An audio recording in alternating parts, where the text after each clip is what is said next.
ఒక కుమారుడు పుట్టినప్పుడు ఆ కుమారుడు ప్రతిరోజు ఆయన బాడీలో పెరుగుదల ఉంటుంది. సంవత్సరానికి బాగా వచ్చేస్తాడండి. అదేవిధంగా 2 సంవత్సరాలకి ఇంకా బాగా వచ్చేస్తాడు. అతన్ని స్కూల్లో చేర్చినప్పుడు ఫస్ట్ స్టాండర్డ్ నుంచి రెండవ తరగతికి వెళ్ళినప్పుడు అతను ఇంకా మంచిగా ఎదుగుతాడు.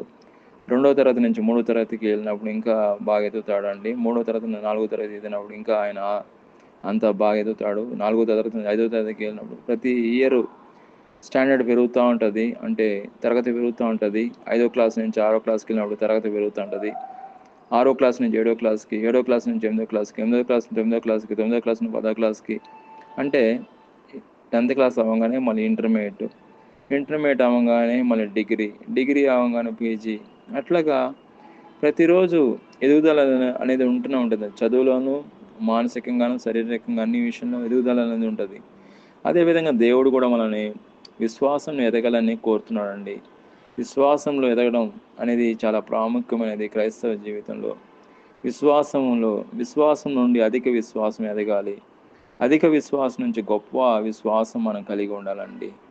అదేవిధంగా మనం గొప్ప విశ్వాసంలో ఉండాలని దేవుడు కోరుతున్నాడు.